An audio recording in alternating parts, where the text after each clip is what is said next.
الطلاق يذكرون أن أم البنين امرأة الوليد بن عبد الملك، كان هناك شاعر يمني اسمه إسماعيل، لكنه اشتهر باسم من يعرف، يقال كذا اليمن، عفى الله عنكم، وضاح، أحسنت، يقال له وضاح اليمن.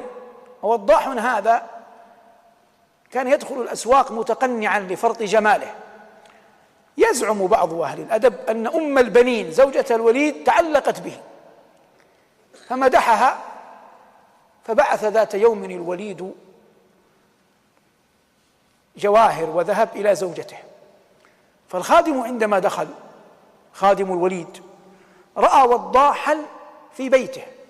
طبعا لم يكن هناك شيء مما يطرأ على البال، لكنه كان وسيما جميلا فتجعله ينشدها الأشعار إن صحت الرواية.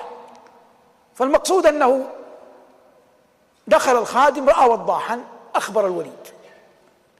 لما أخبر الوليد أخفت أم البنين وضاحا في صندوق، قصر خلافة فيه صناديق، فأخفت وضاحا في الصندوق وجلست عليه لما دخل الوليد. والخادم وصف، وعندما دخل الخادم أخفت وضاحا في الصندوق، فلما رآها الخادم تنبه لوضاح وتنبه للصندوق وسكت.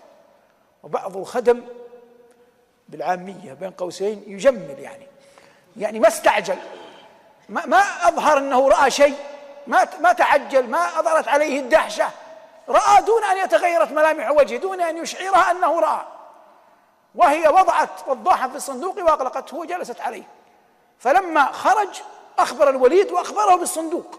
عاد الوليد، طبعا حاكم أمير المؤمنين، والوليد كان جبارا، أبوه عندما أعطاه الخلافة قال: يا بني، من قال برأسه هكذا يعني لا، فقل بسيفك هكذا. دخل الوليد كأنه لم يرى شيئا. كيف حالك يا أم البنين؟ أنا بخير. كيف حال ما أعطيتك من مجوهرات وذهب؟ قالت: هو من فضلك يا أمير المؤمنين وعطاياك. قال: ولكنني كما أعطيتك أريد منك.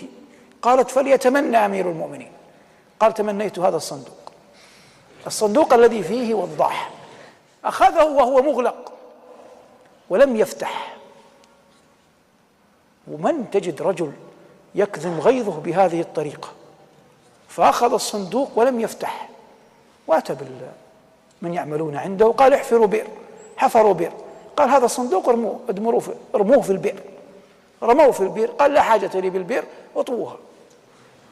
وانتهى أمر وضاح في كتب الأدب، في كتب التاريخ، بهذه الطريقة.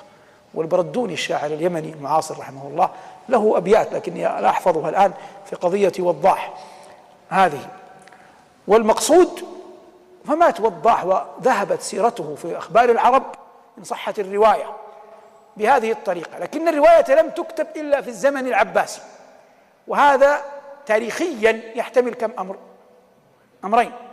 الأمر الأول أن تكون الرواية مكذوبة، فلذلك كتبت في عصر بني العباس، لأن بني العباس يكرهون بني أمية. هذه حالة. الحالة الثانية أن الناس المؤرخين لم يستطيعوا أن يكتبوها في عصر بني أمية لأنهم موجودون، فما قدروا أن يكتبوها إلا في عصر بني العباس. أيا كانت الرواية صحيحة أو غير صحيحة أنا لم أعلق عليها أصلا. عندما تسمع أحدا يفسر فقها يقول قولا، تنبه لمسألة: هل جعل من الرواية التي قالها أصلا فبنى عليها أحكام، أم ساقها للاستئناس؟ فإن ساقها للاستئناس كما هو صنيعنا فلا طريق ولا سبيل لك إليه، لكن إن جعلها أصلا هنا أجلب عليه بخيرك ورجلك، ولك حق أن تغلبه، لأنه جعلها أصلا بنى عليه أحكام، وقد تكون الرواية صحيحة أو غير صحيحة.